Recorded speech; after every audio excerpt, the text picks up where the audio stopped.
오늘 함께 나눌 말씀 읽겠습니다. 민수기 13장 25절부터 33절입니다. 민수기 13장 25절부터 33절까지 말씀 우리 한 절씩 나누어서 읽겠습니다. 제가 먼저 25절 읽습니다. 40일 동안 땅을 정탐하기를 마치고 돌아와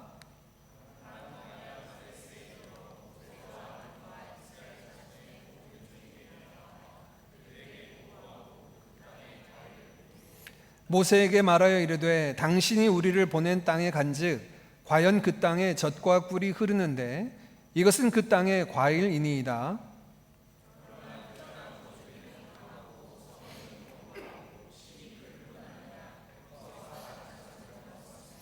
아말렉인은 남방 땅에 거주하고 헷인과 여부스인과 아모리인은 산지에 거주하고 가나안인은 해변과 요단가에 거주하더이다.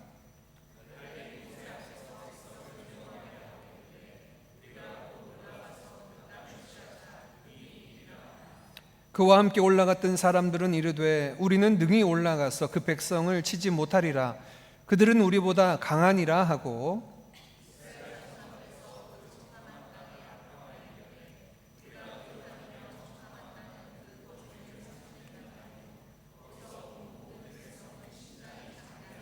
같이 읽습니다. 거기서 네피림 후손인 아낙 자손의 거인들을 보았나니 우리는 스스로 보기에도 메뚜기 같으니 그들이 보기에도 그와 같았을 것이니라. 아멘. 우리 지난주와 이번 주 두 주간에 걸쳐서 함께 나누는 말씀을 보통 우리는 내면 세계, 우리 내적인 영혼에 관한 말씀이다라고 이야기합니다. 내면 세계의 질서와 영적 성장이라고 하는 책이 있는데요. 신앙생활을 하면서 우리는 외적인 삶, 무엇을 먹고 마시고 입느냐라고 하는 문제보다 우리 내적인 영혼의 우리 심령 안에서 일어나는 많은 일들에 주목하게 됩니다. 특별히 우리 지난주 말씀에는 우리 내면 세계의 내용들을 살펴보면서 우리 안에 있는 상처들, 상한 감정들을 어떻게 처리해야 되는가, 치료해야 되는가라고 하는 말씀을 나누었죠. 살아오면서 우리는 이러저러한 모습을 통하여 마음의 상처를 안고 살아갑니다. 그런데 불행하게도 우리에게 찾아온 이 마음의 상처는 상처로만 존재하지 않고 다른 사람들을 해치는 흉기로 돌변하는 경우들을 우리가 왕왕 보게 되죠. 이 땅에 살아가면서 우리는 상처를 입은 피해자가 되기도 하고 또는 다른 사람을 상처 주는 가해자가 되기도 하는 이 악순환 속에서 살아가고 있습니다. 성경은 이 모든 것의 원인을 우리 안에 있는 죄 때문이다 라고 말씀하고 있죠. 그리고 예수님께서 이사야 53장 말씀하신 것처럼 이 땅에 오신 이유는 우리의 죄의 문제를 해결하시기 위해서, 죄의 값을 지불하기 위해서 오셨는데 단순히 십자가 위에서 피 흘리사 저와 여러분의 죄의 대가를 지불하신 것에서 그치지 않고 이사야 53장 말씀은 우리를 치료하러 오셨다는 거예요. 우리를 치료하러 오셨는데 어떤 치료입니까? 마음의 상처 입은 자들, 그리하여 우리의 눈물이 변하여 기쁨이 되게 하고 감사가 되게 하고 기쁨에 띠띠우는 자로 이 땅 가운데 살게 하시겠다 선언하셨습니다. 예수 믿고 우리에게 일어나는 여러 가지 변화 중에 하나는 우리 안에 있는 내적인 상처들이 있다면, 상한 심령들이 있다면 이것들이 어떻게 예수님의 그 십자가의 은혜로 만져지고 회복되어서 온전케 되고 또 우리가 다른 이들을 치료하는 상처 입은 치료자로 살아가는가 하는 것입니다. 오늘은 그 내면 세계에 있어서 두 번째 주제인 자존감이라고 하는 것들을 함께 살펴보겠습니다. 어떤 연구에 의하면 우리 한국 사람들 대부분은 이 자존감이 굉장히 낮게 나옵니다. 어느 순간 이제 한국 사회에 교육계의 열풍이 불었어요. 자존감이라고 하는 것이 우리 개인의 삶에 지대한 영향을 미치니까 내가 처한 상황들을 어떻게 바라보는가, 또 그 일을 잘할 수 있는가에 영향을 미치는 게 자존감이다 보니까 너나 할 것 없이 어린 아이들을 집에서 양육하면서 자존감을 세워준다고요.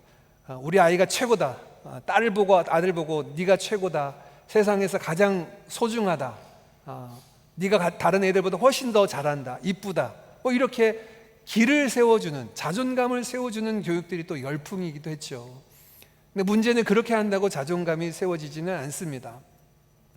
이 자존감이라고 하는 것은 우리의 삶에 큰 영향을 미치고 있는데, 한때 말씀드렸던 것처럼 너나 할 것 없이 아이들의 자존감을 세워준다고 그렇게 오냐 하며 최고다 라고 키웠던 세대가 어느 순간 청년이 되고 장년이 되다 보니까 부작용이 나오기 시작하는 거예요.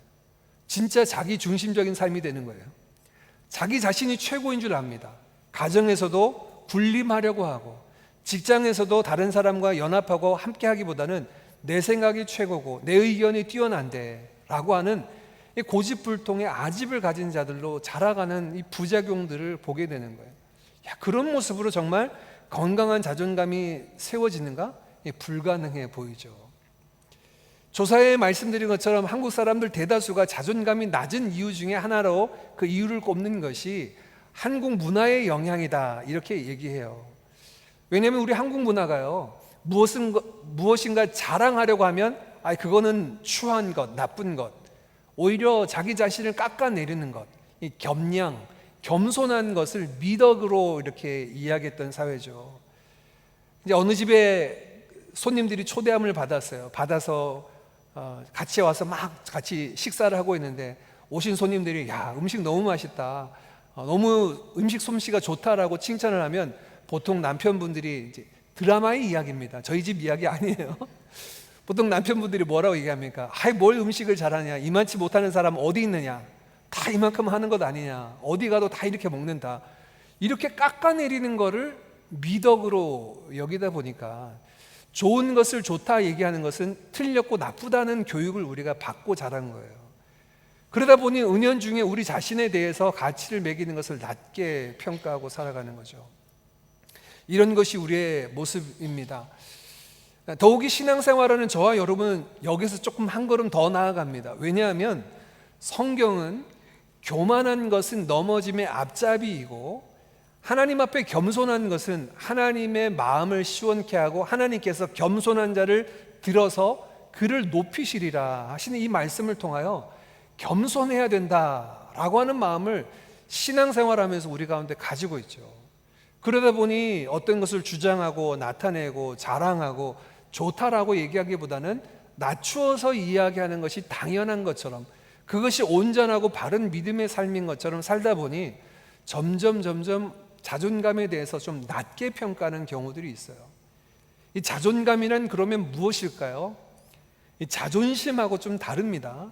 자존심은 자기 자신의 마음의 평가들을 다른 사람들에게 이야기하는 것들을 지켜내려고 하는 마음인데, 자존감은 영어로 하면 self-esteem입니다. 스스로 자기 자신의 가치를 매기는 거예요.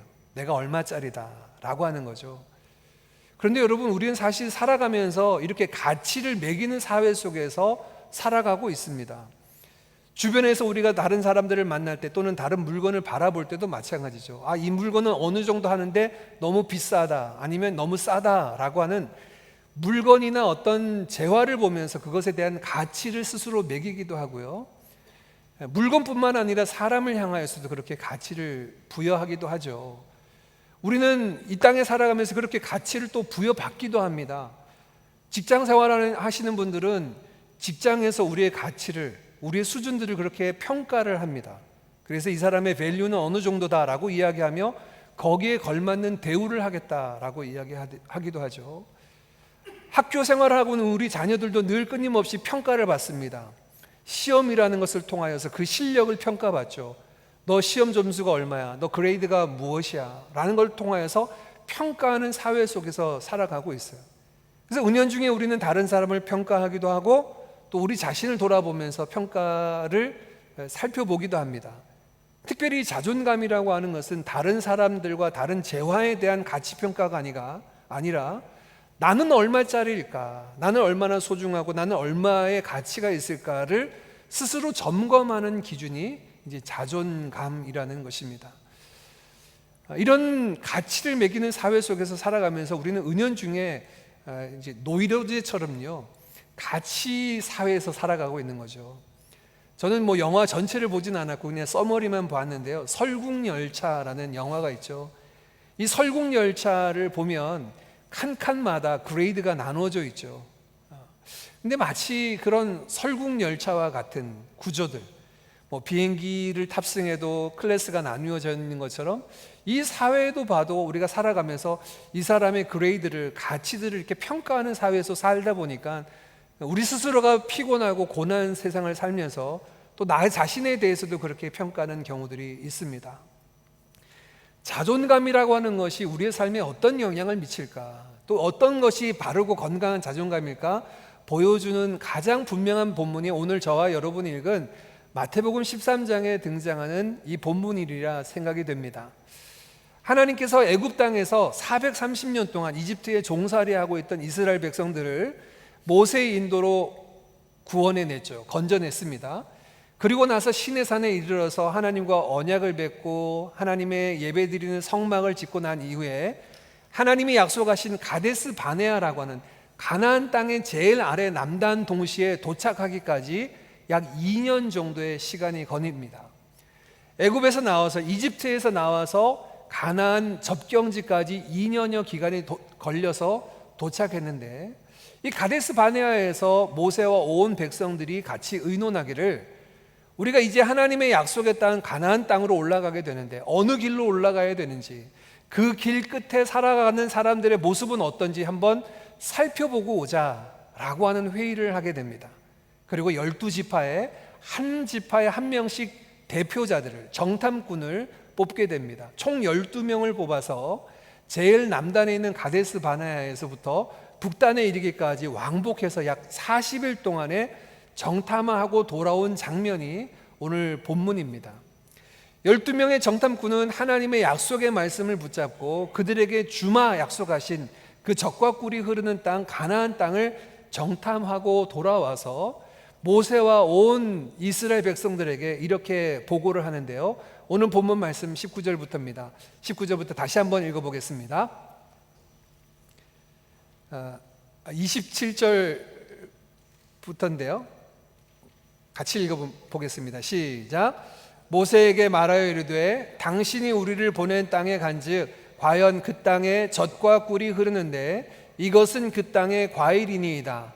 그러나 그 땅 거주민은 강하고 견고하고 심이 클 뿐 아니라 거기서 아낙 자손을 보았으며 아말렉인은 남방 땅에 거주하고 헤딘과 여부스인과 아모리인은 산지에 거주하고 가나안인은 해변과 요단가에 거주하더이다 라고 12명이 똑같이 보고를 합니다. 돌아와서 보니 야, 과연 그 땅은 하나님께서 약속하신 젖과 꿀이 흐르는 땅이 맞습니다. 이것이 그 땅의 과일입니다 라고 내보이는데요, 얼마나 과일이 신한지 이 앞에 본문을 보면 정탐꾼들이 과일을 메고 오는데 혼자 도저히 못 들고 올 정도로 그 과일이 풍성했습니다. 그래서 두 사람의 정탐꾼이 이 나무를 가지고 나무로 궤를 꿰어서 그 과일을 들고 올 정도 풍성한 과일이 맺었음을 보여줍니다. 그런데 그 땅에 있는 사람들이 이야기를 합니다. 그 땅에 있는 사람들은 우리보다 키가 훨씬 큰 아낙 자손들이 살고 있습니다. 남방 네게부라고 하는 지역에 살고 있는 족속도 있고 산지에 살고 있는 족속, 해변과 또 요단강 가에 살고 있는 강가에 살고 있는 족속들이 이러저러하더이다 라고 보고를 하게 됩니다. 이 보고를 들은 이스라엘 백성들의 반응이 심상치 않습니다. 서로 웅성웅성대며 수근수근대며 분위기가 심상치 않자 이어진 30절에 보니까 갈렙이 나와서, 정탐꾼 중에 한 명이었던 갈렙이 나와서 사람들을 조용히 했다. 우리 개역개정 성경은 조용히 하여 이르기를 이라고 되어 있는데 새번역 성경이 조금 원문에 가깝게 번역을 했어요. 사람들을 진정시키며 이야기했다. 사람들을 진정시킬 정도로 이 보고사항이 이스라엘 백성들에게는 굉장히 큰 두려움으로 다가왔던 것 같아요. 갈렙은 이야기합니다. 아니다, 정말 그 땅은 하나님께서 우리에게 주신 약속의 땅이 맞으니 올라가서 그 땅을 취하자. 그 땅은 우리의 기업이다 라고 말을 합니다. 이 여호수아와 갈렙은 이렇게 이야기를 했는데 보고를 한 그 땅을 똑같이 보고 와서 12명이 지금 27절부터 29절까지 이런 보고를 했는데 여호수아와 갈렙을 제외한 10명의 평가는, 밸류에이션은 좀 달랐습니다. 그 평가가 31절부터 33절인데 제가 읽겠습니다. 그와 함께 올라갔던 사람들은 이르되 우리는 능히 올라가서 그 백성을 치지 못하리라. 그들은 우리보다 강하니라 하고 이스라엘 자손 앞에서 그 정탐한 땅을 악평하여 이르되 우리가 두루 다니며 정탐한 땅은 그 거주민을 삼키는 땅이요 거기서 본 모든 백성은 신장이 장대한 자들이며 거기서 네피림 후손인 아낙 자손의 거인들을 보았나니 우리는 스스로 보기에도 메뚜기 같으니 그들이 보기에도 그와 같았을 것이라 라고 말씀합니다. 이 31절부터 33절까지 말씀은 10명의 정탐꾼의 이야기예요. 이 10명의 정탐꾼의 보고가 그렇습니다. 그 땅을 향하여 악평하여 이르되 우리는 그 땅에 못 올라갑니다. 왜냐하면 그 땅은 거주민을 삼키는 땅이고 도저히 우리가 살 수 있는 땅이 아닙니다. 그리고 그 땅에 살고 있는 아낙 자손들은 창세기에 등장하는 그 거인 족속 네피림의 후손이라 우리가 그들 앞에 서니 우리는 마치 메뚜기 같이 여겨졌다. 우리가 그렇게 여겼는데 아마 그 사람들이 보기에도 우리를 메뚜기처럼 그렇게 보였을 것이다 라고 평가를 합니다. 자, 여기서 잘 보십시오. 저를 이제 보셔야 되는데 어떤 상황을 12명이 똑같이 보고 왔는데 그것에 대한 평가가 둘로 나누어집니다. 2명의 평가와 10명의 평가가 나누어졌는데 10명의 평가는 2명은 야, 그 땅이 젖과 꿀이 흐르는 땅 맞아, 올라가서 취하자라는 의견을 냈고 10명의 다수의 의견은 뭐냐, 그 땅을 악평하 이릅니다. 아이, 그 땅은 몹쓸 땅이야, 올라가면 다 죽어, 우리는 죽고 우리의 처자들은 사로잡혀서 노예로 끌려가고 팔려 다닐 거야. 이렇게 악평하게 됩니다. 무엇이 똑같은 것을 보게 됐는데 평가를 나누게 되었을까요? 정확히 이 본문이 보여주는 것은 그들이 본 것의 문제가 아닙니다. 자존감이라고 하는 것이, 스스로를 어떻게 평가하느냐가 내가 처한 상황과 우리가 보고 온 것들을 평가하고 바라보게 하는 겁니다. 이 10명의 정탐꾼은 마지막 33절 말씀에 우리가 생각하기에 그들 앞에 서니 메뚜기처럼 여겨졌는데 그들도 우리를 그렇게 여겼을 것이라고 생각을 하는 거예요. 자기 자신들이 메뚜기라고 여기니까 모든 상황이 다 불편하게 보이고 그 땅은 젖과 꿀이 흐르는 땅이 아니에요.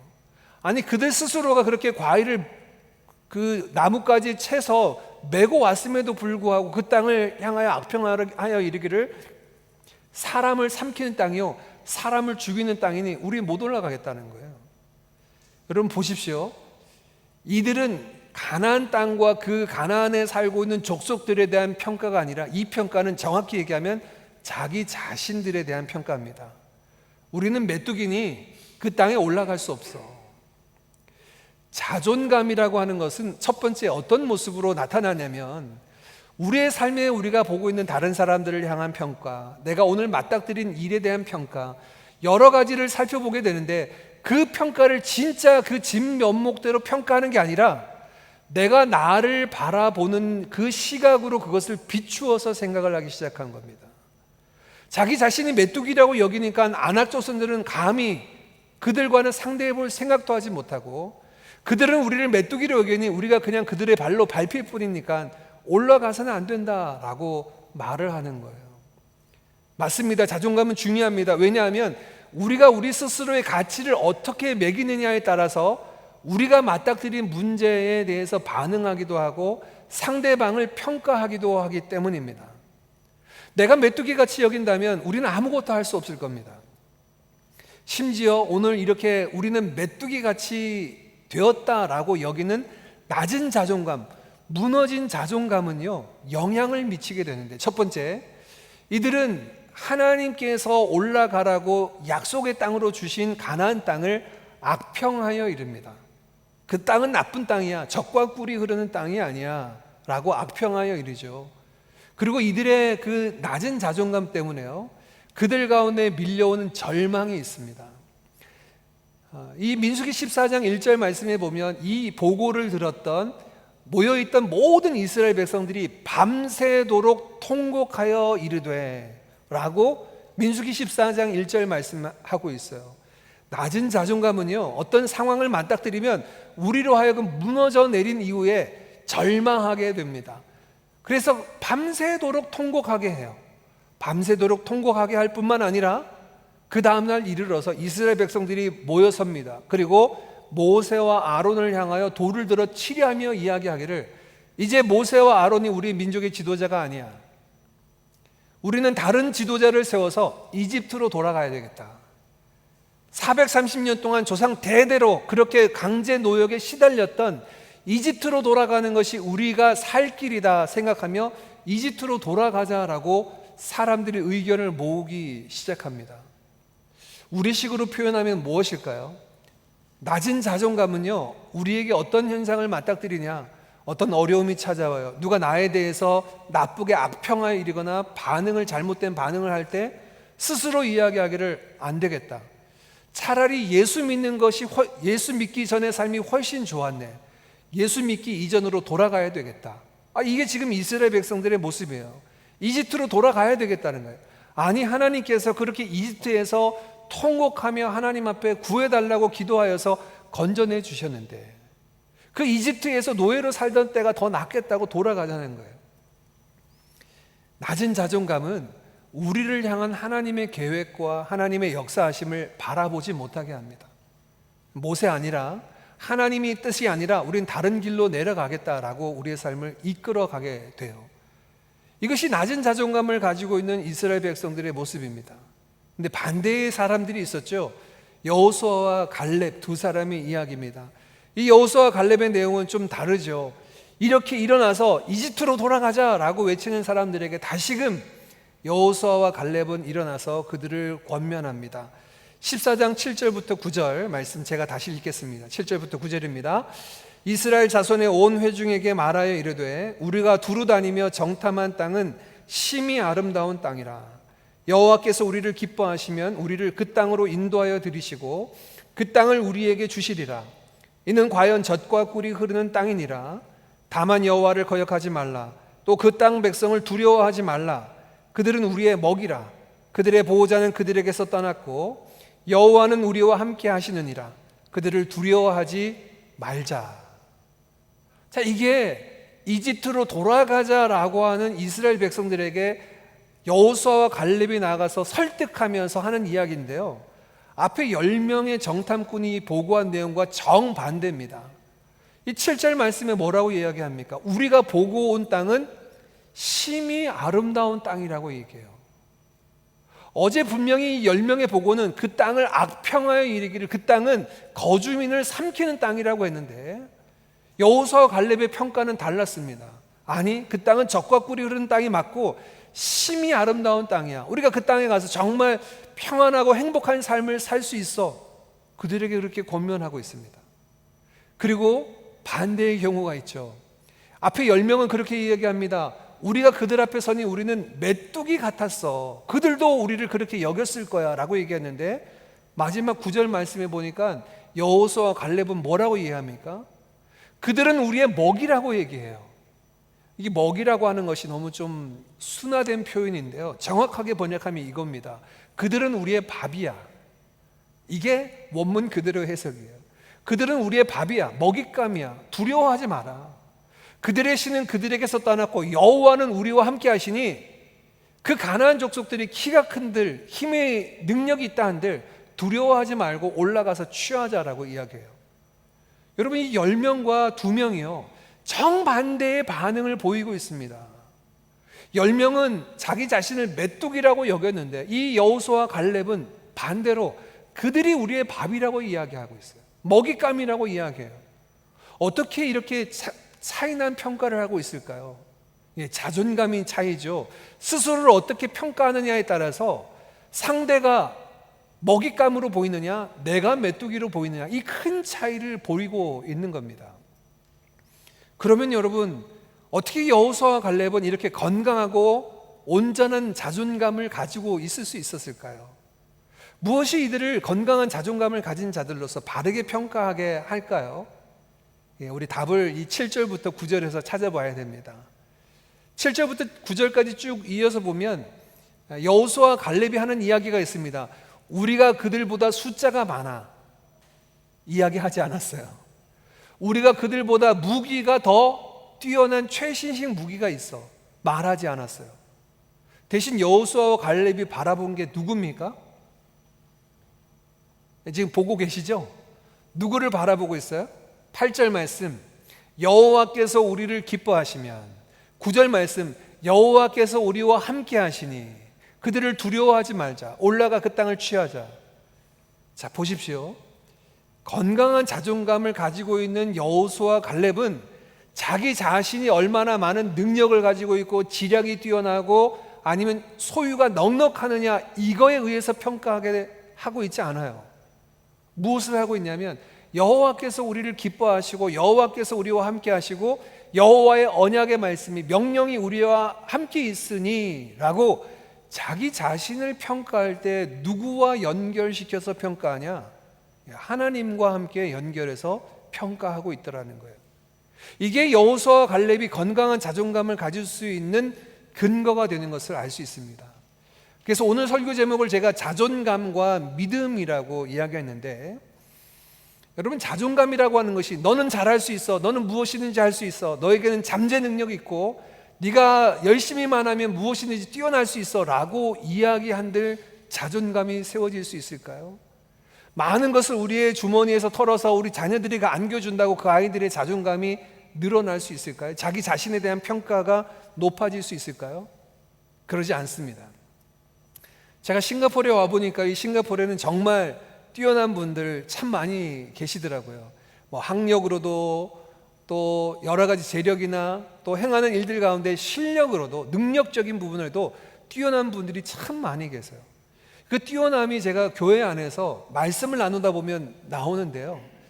교회 안에서 이제 제자 훈련을 하고 성경 공부를 하다 보면 질문하시는 걸 보면 제가 놀랄 때가 깜짝깜짝 놀랄 때가 있습니다. 야, 성경 말씀을 이렇게 자세하게 바라보는구나. 이 놀랄 때가 있거든요. 싱가포르에 계신 분들이 저마다 다들 최선을 다하고 열심히 하신 분들이 여기 왔어요. 왔는데 문제는 더 큰 풀에 와다 보니까 내가 지금까지 최고인 줄 알고 내가 지금 1등인 줄 알았는데 나보다 더 능력 있는 사람을 만나면 초라해지는 거예요. 작아지는 거예요. 내가 메뚜기처럼 여겨지는 거예요. 나보다 내가 지금 어느 정도 살고 있었다고 생각했는데 나보다 더 의리의리한 집에 살고 더 많은 재물을 가지고 있는 사람들 보면 내가 형편없어 보이기 시작하는 거예요. 그러니 여러분, 우리가 아무리 자존감을 위해서 우리의 능력이 뛰어나고 우리의 지식이 많다라고 설득하고 그렇게 자기 최면처럼 스스로에게 이야기한다고 우리의 자존감이 건강하게 세워질 수 있을까요? 그러지 않아요. 어느 순간 나보다 더 많이 가진 사람들, 나보다 더 능력 있는 사람들을 만나는 순간 와르르 무너져 내리는 거예요. 그리고 내 삶은 아무것도 아니라고 생각하는 거예요. 내가 아무리 열심히 뛰어도 저 사람을 넘지 못하겠다는 생각을 하는 거예요. 그러니 여러분, 자존감이라고 하는 것이 결코 저와 여러분이 가지고 있고 소유하고 또는 우리가 지닌 능력을 가지고 우리 자신을 평가한다면 우리는 언제든지 비교하여서 떨어질 수밖에 없습니다. 오늘 여호수아와 갈렙을 보십시오. 이들은 자기 자신을 10명과 비교해서 평가해서 우리가 더 낫다라고 이야기하지 않아요. 그들이 더 나은 자존감을 가질 수 있었던 것은 하나님의 약속, 믿음이 그들 가운데 있었습니다. 저희 집 아이들이 오늘 둘 다 없어서 좀 자유롭게 얘기할 수 있는데요. 집에서 이제 아이들을 둘을 키우고 있는데 두 아이들이 완전히 성격이 달라요. 한 녀석은 어떤 일을 만나면 복닥복닥 하면서 열심히 합니다. 고등학교 때는 3시간, 2시간 이렇게 자면서 열심히 공부하는데 그렇게 공부해서 시험 보고 오면 자기 성적 망했다, 이번 시험 망했다 이렇게 얘기하는 거예요. 만족함이 없어요. 그렇게 열심히 하는데도 늘 만족함이 없어요. 다른 한 녀석은 설렁설렁 하면서 시험 보고 오면 오늘 난 만점 받았다, 만점 받았다고 얘기하는데 성적표 보면 만점이 아니에요. 너 만점 맞았다며? 이러면 하는 이야기가 사람이 어떻게 다 완벽할 수 있겠냐. 저한테 하는 얘기가 제가 하나님도 아닌데 사람이 실수할 수도 있고 잘못할 수도 있지 뭘 그걸 가지고 그러시냐. 이렇게 완전히 똑같은 부모 밑에서 똑같은 환경 속에서 자라는데도 스스로를 평가하고 그 일에 맞닥뜨리는 모습이 좀 다르더라고요. 부모인 입장에서 보면서 이 두 아이를 보면서 이 둘을 좀 잘 섞으면 참 좋겠다. 양쪽 극단에 너무 가 있는 것 같아요. 둘을 다 섞으면 좋겠다 싶은데 오늘 말씀과 연관해서는 두 번째, 저희 둘째 녀석이 조금 더 가까운 것 같습니다. 자, 오늘 자존감과 믿음이라고 하는 것을 연결해서 믿음으로 우리의 온전한 자존감을 갖는 두 가지 스텝에 관해서 나눌 텐데요. 그 첫 번째 스텝이 뭐냐면 저희 아들처럼 생각하시면 됩니다. 저와 여러분은 하나님이 아니에요. 무엇이든지 다 잘할 수 있는 존재가 아닙니다.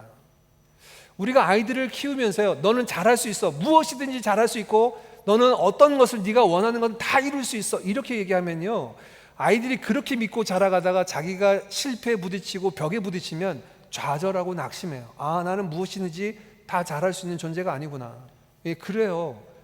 여러분, 자존감은요, 현실에서 출발해야 됩니다. 저와 여러분이 어떤 존재인지를 아는 것에서 출발해야 됩니다. 우리는 피조물입니다. 하나님과 같지 않아요. 우리가 원하는 것을 다 이룰 수 없고 원하는 것을 다 가질 수 없는 한계적인 존재입니다. 능력에도 한계가 있고 지혜에도 한계가 있어요. 이것을 인정하지 않으면요, 늘 우리는 이루지 못하는 일들 때문에 자책하고 자신을 또 낮게 저평가하기 시작하며 자존감에서 낮춰지는 거예요. 아닙니다. 여러분, 믿음을 가지고 바르게 자존감을 세워가는 첫 번째 스텝은 우리 자신이 누구인지를 바르게 아는 것에서 출발하는데, 우리는 한계적인 존재예요. 다 할 수 없습니다. 심지어 여러분, 우리의 몸 하나요, 우리가 지니고 있는 이 몸 하나도 제대로 지킬 수 있는 능력이 저와 여러분에게 없어요. 건강한 문제, 먹고 살아가는 문제도 우리는 책임질 수 있는 그런 능력이 없습니다. 애써서 우리를 막 채근하면서 넌 할 수 있다라고 한다면 한계에 부딪힐 때 무너져 내립니다. 아니에요. 인정합시다. 그러면 그렇게 하면 여러분, 우리 스스로가 나는 아무것도 할 수 없어, 그러면 너무 자괴감에 깔려서 살지 않겠나? 아니에요. 여기에 여호수아와 갈렙처럼 하나가 두 번째 스텝이 필요합니다. 어떤 스텝이냐면, 나는 모든 것을 할 수 없지만, 나는 모든 것을 알 수 없지만 모든 것을 아시고 모든 것을 이루시는 하나님이 나와 함께 하셔. 이때부터 두 번째 스텝이 우리의 자존감을 세웁니다. 그래서 신약에 있어서 자존감과 관련된 가장 유명한 구절이 있어요.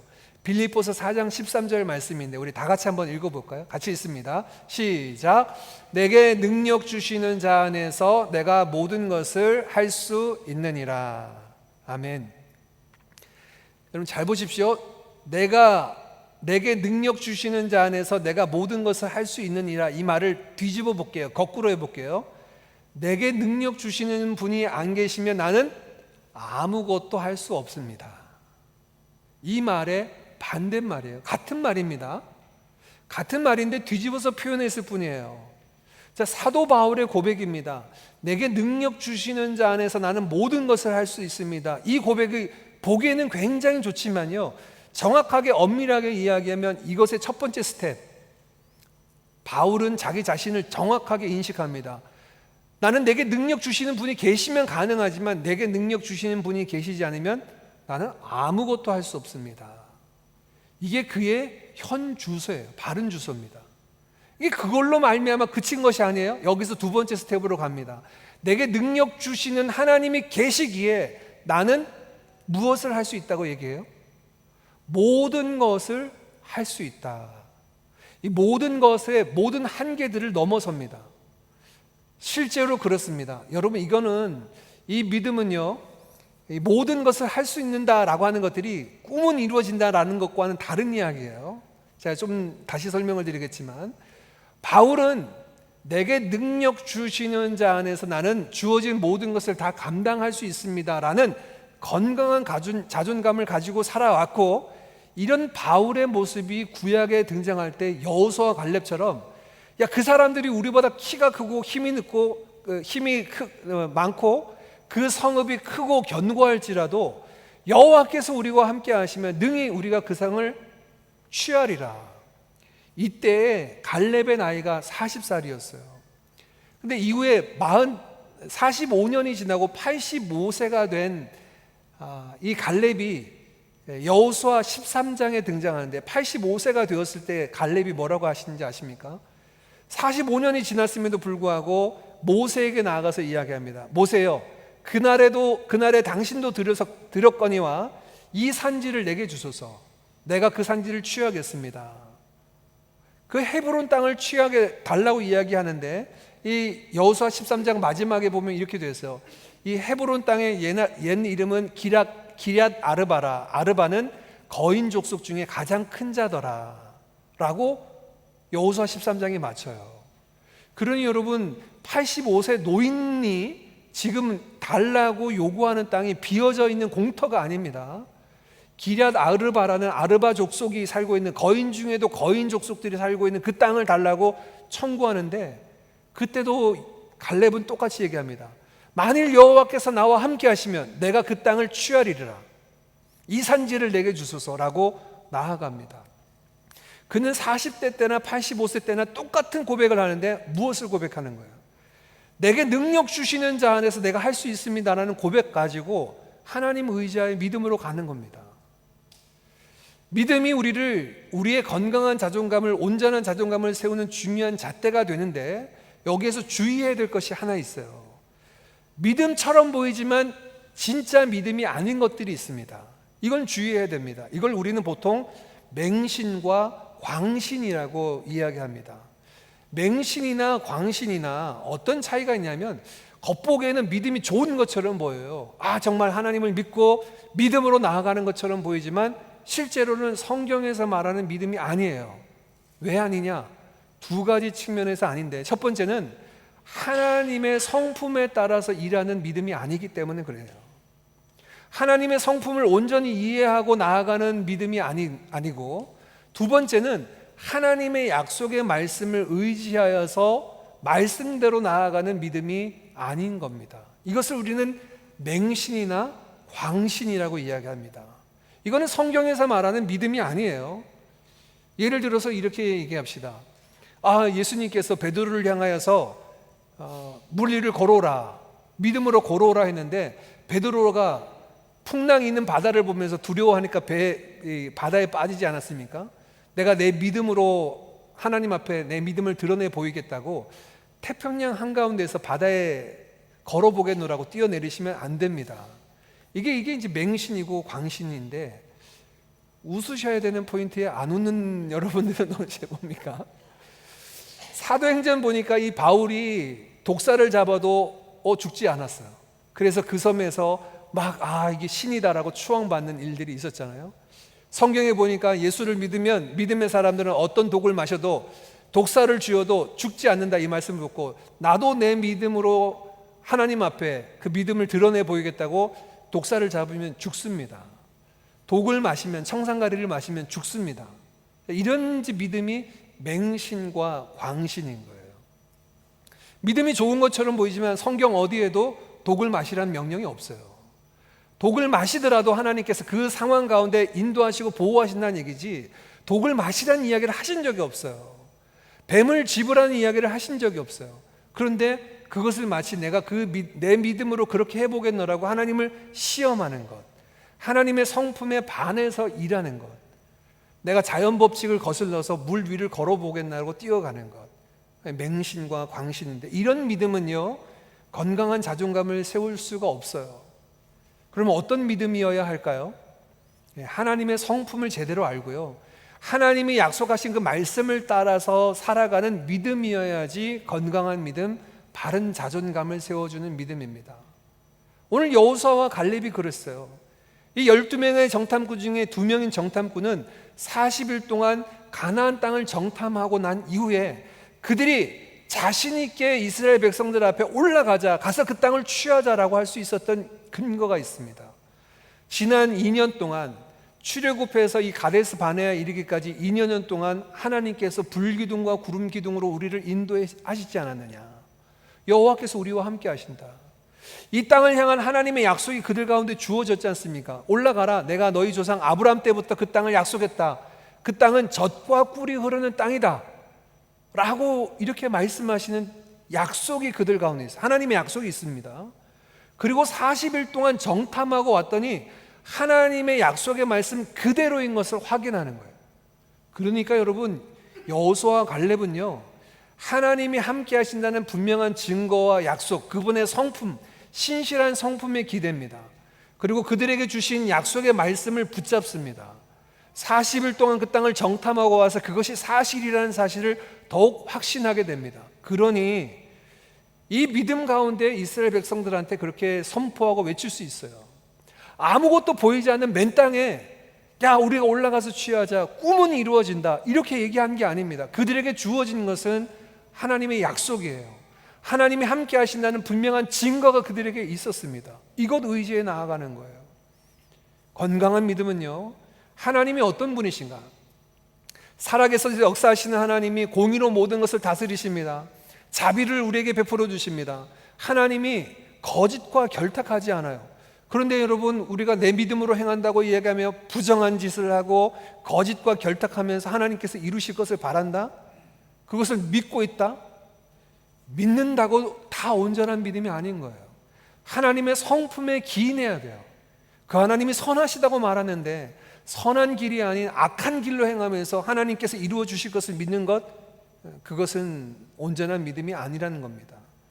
정말 하나님께서 성경에 계시한 대로 창조주가 되시고 전지전능하시고 이 땅에 선을 이루시고 의를 이루시는 분이심을 계시한 대로, 또 우리에게 주신 이 약속의 말씀의 그 내용대로 이루실 것을 붙잡는 믿음이 건강한 믿음이고 온전한 믿음일 줄 믿습니다. 오늘 바울이 그랬어요. 빌립보서 4장 13절 말씀, 내게 능력 주시는 자 안에서 내가 모든 것을 할 수 있습니다. 바울은요, 자기가 능력 있다라고 자랑한 적이 없어요. 바울은 자기가 뛰어나다고 얘기하지 않았습니다. 오히려 뭐라고 이야기하냐면 자기의 약함을 자랑합니다. 바울에게는 우리가 알고 있듯이 그에게 지병이 있었습니다. 그의 지병이 안질인지 간질인지 정확하게 알 수 없어요. 그러나 여러분, 안질이든지 눈병이든지 심한 눈병이든지 아니면 간질이든지 어떤 병이든지 복음을 전하는 데 있어서는 큰 거침돌이었을 겁니다. 아니, 건강하고 아볼로처럼 말솜씨가 좋은 사람이 나아가서 복음을 전하면 얼마나 뛰어나겠습니까? 근데 알려진 바에 의하면 바울은 그렇게 말주변도 좋지 않았다고 얘기해요. 초라하기에 형편없는 그런 몰골을 가지고 있었습니다. 이런 바울이요, 뭐라고 얘기하냐면 나는 능력 있고 내 외모가 수려하고 내 말솜씨는 뛰어나다고 이야기하지 않아요. 약함을 자랑합니다. 약할 때 강함 되시는 하나님을 의지해요. 자기의 연약함을 안고 하나님 앞에 구했더니 하나님께서 내 은혜가 너에게 족하다, 약할 때 강함 되기 때문이다. 그 뒤로요, 바울은 약한 것을 자랑합니다. 내가 이렇게 약한데, 내가 이렇게 말주변이 없는데 나와 함께 하시는 하나님의 능력이 이 모든 사역을 이루었다라고 얘기해요. 그러니 여러분, 약한 게 부끄러운 게 아니에요. 부족한 거, 우리가 소유가 넉넉하지 않다는 게 그것이 부끄럽고 작은 게 아니에요. 신앙인으로서 우리가 이 땅에 살아가면서 내 소유를 바라보고 내가 가지고 있는 것만을 바라보는 게 부끄러운 것입니다. 바울처럼요, 하나님, 나는 가진 것 없고 내 육체는 연약하고 초라하고 볼품없지만 나와 함께 하신 하나님의 능력, 그 하나님의 능력이 있으니 나와 함께 한다. 그 능력이 나를 통해 역사하신다는 믿음 갖고 가는 거예요. 그 믿음으로 나아가니요, 그렇게 3번, 4번에 걸쳐서 복음 전도하며 나아가는 것 아니에요. 자기 자신의 열심으로 나아가는 거 아니에요. 이게 건강한 자존감입니다. 저와 여러분은 우리 자신을 어떻게 평가하고 있습니까? 저와 여러분은 스스로 우리를 어떤 존재로 여기고 있습니까? 혹시 우리가 지금 직장에서 받고 있는 그 샐러리 정도로 나는 이 정도의 가치를 가지고 있다라고 생각하시나요? No. 건강한 자존감 아니에요. 성경은 뭐라고 얘기합니까? 우리를 예수님 짤이라고 얘기합니다. 저와 여러분의 가치가 얼마나 귀한지요. 하나님께서 그 아들 예수 그리스도를 내어주시고 저와 여러분을 사셨다고 말씀해요. 값주고 샀으니 이제 너는 내 것이다, 나의 소유가 되었다 말씀하고 있습니다. 저와 여러분의 능력은 어떻습니까? 다른 사람과 비교하면 우리는 정말 능력이 부족한 것도 있죠. 모자란 것도 있죠. 그런데 여러분, 우리와 함께 하시는 하나님의 능력이 있으십니다. 하나님의 약속이 뭡니까? 사도행전 1장 8절 말씀에 오직 성령이 너에게 임하시면 너희가 권능을 받고 예루살렘과 사마리아와 온 유대와 사마리아와 땅끝까지 이르러 내 증인 되겠다. 성령이 임하시면 우리에게 권능 받는다라고 능력을 주시는데요, 이 권능을 받는다라고 말씀하시는 권능의 헬라어 원어가 두나미스라는 단어예요. 이 두나미스라는 헬라어인데 이게 나중에 이게 영어의 다이너마이트라는 단어가 됩니다. 성령이 우리에게 임하시면요, 우리에게 능력이, 권능이 임하여지는데 그게 어느 정도의 능력이냐? 요즘 우리가 이야기하는 그 다이너마이트 같은 능력이라는 거예요. 우리의 능력이 아니에요. 내 능력을 개발하려고 한다면 안 될 겁니다. 근데 성령의 권능이 임하시면, 성령이 임하시면 우리가 권능을 입는 거예요. 능력을 입는 겁니다.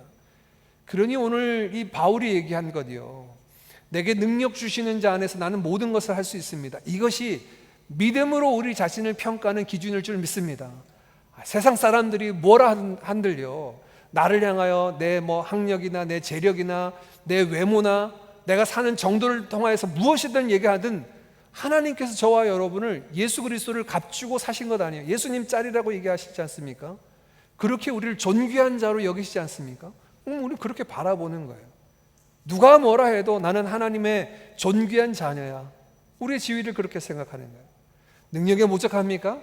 내게 능력 주시는 자 안에서 내가 모든 것을 할 수 있다라고 주님 앞에 구하는 거예요. 오늘 우리에게 당한 이 믿음의 경주를 감당하기 위해서 그렇게 주님 앞에 나아가야 될 줄 믿습니다. 바른 믿음의 자존감, 여러분, 우리의 자존감은, 우리 스스로를 평가하는 것은 절대 저와 여러분의 소유로 평가할 수 없어요. 우리와 함께 하신 하나님과 함께 우리를 바라보는 것이 필요합니다. 믿음의 눈으로 하나님을 바라볼 때 정확하게 우리를 평가하고 진단하고 주께로 나아가게 될 줄 믿습니다. 이 믿음의 고백을 함께 나아갔으면 좋겠어요.